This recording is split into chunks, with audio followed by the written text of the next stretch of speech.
नमस्कार जी। उमेश शर्मा जी, सबसे पहले हमारे चैनल में आपका स्वागत है जी। धन्यवाद, आपका भी स्वागत है। और अच्छी अच्छी खबरें जनता तक पहुंचाओ और जन सेवा के लिए ईमानदारी के साथ काम करो, ताकि प्रजातंत्र का चौथा स्तंभ मीडिया है और उस मीडिया के स्तंभ की गरिमा को बनाए रखें। आप भाइयों से मेरी गुजारिश है, बताइए, धन्यवाद फरमाइए। सर, जैसे कि आप एक छोटे लेवल से इतने बहुत ही संघर्ष करके इतने बड़े वरिष्ठ कद्दावर नेताओं में से गिने जाते हैं, तो लगातार कई दिन से यहाँ पे बीजेपी के कई कई मंत्री और एमपी भी यहाँ पे रुके हुए हैं। तो अब टिकट के बारे में, रेस के बारे में मैं आपसे जानना चाहूँगा कि टिकट के बारे में आप कितने आगे किसी को और को मानते हैं या खुद? नहीं, आपने 3-4 बातें पूछ ली एक साथ। आपने बोला मंत्री रुके हुए हैं, यहाँ वो रुके हुए हैं, तो सर कहीं ना कहीं कोई बात निकल के आई हो किसी के माध्यम से, पता आपको ये हो कि कंफर्म हो चुकी है, या आपको पूरी कॉन्फिडेंस है कि हमारी हो सकती है? देखिए भाई, टिकट की कन्फर्मेशन की तो पार्टी के नेतृत्व का फैसला होता है जी। मैंने तो टिकट नहीं देनी, मैं तो टिकट लेने वालों में हूँ। और लेने वाला आदमी हमेशा आशावादी होता है कि ये मैं समझता हूँ कि ये टिकट नहीं है, ये जनप्रतिनिधि सेवादार बनने का अवसर की बात होती है। यानी कि मैं सेवादार बनने का अवसर चाहता हूँ। मैं भारतीय जनता पार्टी में काम कर रहा हूँ और भाई भी जितने भी साथी हैं, टिकटार्थी हैं, वो भी अवसर चाहते हैं। तो अपना सबका एक अधिकार है कि वो भी अपना अवसर चाहते हैं, मैं भी अपना अवसर चाहता हूँ। तो मैं भी भारतीय जनता पार्टी से अवसर चाहता हूँ।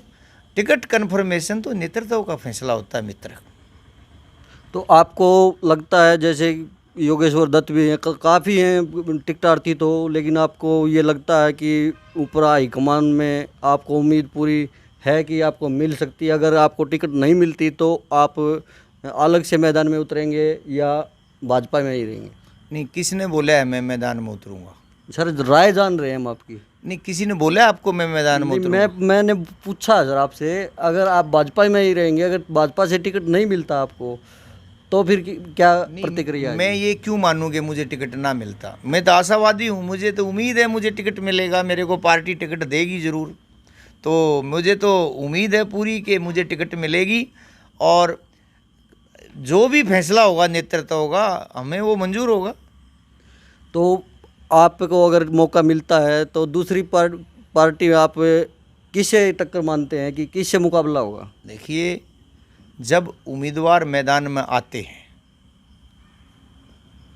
बीजेपी से भी, कांग्रेस से भी, दूसरे दलों से भी, ये सारे राजनीति के समीकरण तब बनते हैं कि कौन उम्मीदवार किस पार्टी से है, कौन उम्मीदवार किस मंच से आया है। उम्मीदवारों का चयन के उपरांत चुनाव के समीकरण मित्र बनते हैं।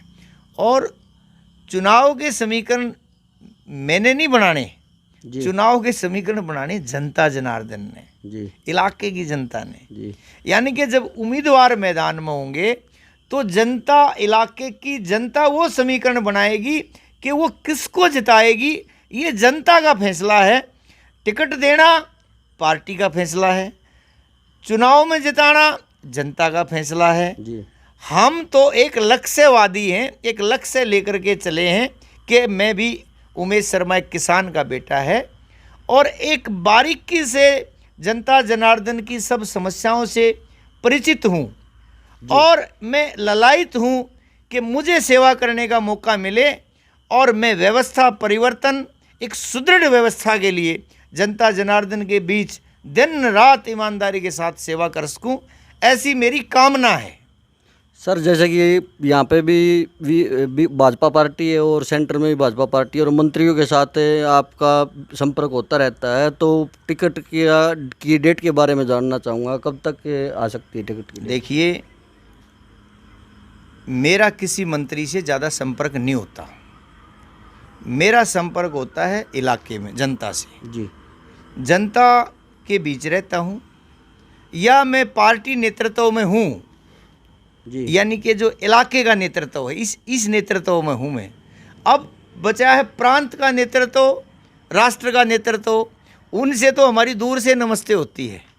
जी तो यानी कि मैं तो यहाँ जिलाध्यक्ष भारतीय जनता पार्टी जी श्री धर्मवीर नांदल जी हैं, जी और यहाँ के सांसद महोदय माननीय श्री रमेश कौशिक जी हैं, जी यहाँ के दूसरे जिला स्तर के नेतागण, और यहाँ के हमारे बड़ौदा और सोनीपत के प्रभारी माननीय श्री संजय भाटिया जी, जी उनसे संपर्क होता है, या मेरा जनता से संपर्क होता है। मेरा बड़े बड़े नेताओं से ज़्यादा संपर्क नहीं होता। हम तो छोटे से आदमी हैं, अपने इलाके में जन सेवाओं में और जन आकांक्षा जितनी भी उनकी उम्मीदें हैं जनता की, उनकी समस्याओं को सुलझाने के लिए और उनकी समस्याओं को जानने के लिए हम जनता के बीच रहते हैं।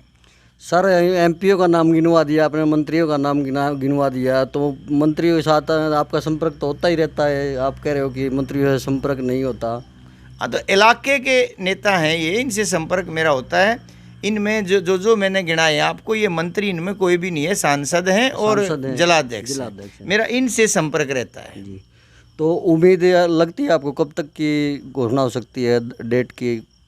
अगर मुझे पता होता कि कब टिकट की घोषणा होनी है और किसको होनी, तो मैं आपको बता ही देता। अभी प्रसारण हो जाता है। मुझे नहीं पता इस बारे में कि कब घोषणा होगी। कन्फर्म तो किसी को नहीं पता, लेकिन एक अनुमान के तौर पे पूछ रहा हूँ जी मैं। मेरा अनुमान आप पूछोगे, अगर गलत निकल गया तो फिर मेरे को दोषी ठहराओगे। नहीं, कौन दोषी की बात ही नहीं है जिसमें अनुमान, तो अंदाजा तो कोई भी लगा सकता है। आप मेरी क्लास लुआओगे हैं? नहीं सर, क्लास लगवाने वाली बात ही नहीं है। ऐसा है, अंदाजा तो कोई भी लगा सकता है। देखिए क्या है कि एक डेकोरम बना है जी, कि अगर कोई सीट ऐसी घटना से खाली हो, जैसी घटना यहाँ हुई है जी, कि दुर्भाग्यपूर्ण माननीय यहाँ के विधायक जी थे श्री कृष्ण हुड्डा जी, उनके देहांत के बाद जो सीट खाली हुई है, जी जी, 6 महीने के अंदर चुनाव कराना होता है जी, तो 6 महीने के अंदर, वो 4 महीने बाद भी हो सकता है, 5 महीने बाद भी, 6 महीने से पहले भी हो सकता है। तो मेरा अपना अनुमान है शायद सितंबर में या अक्टूबर में चुनाव हो सकता है। बाकी ये चुनाव आयोग का फैसला है, ये तो हमारा अपना एक अनुमान है। वो अनुमान गलत भी हो सकता है और अनुमान ठीक भी हो सकता है, लेकिन फैसला तो इलेक्शन कमीशन, माननीय इलेक्शन कमीशन ने करना है, और ऐसे ही टिकटों का फैसला पार्टी के नेतृत्व ने करना है, वरिष्ठ नेताओं ने करना है।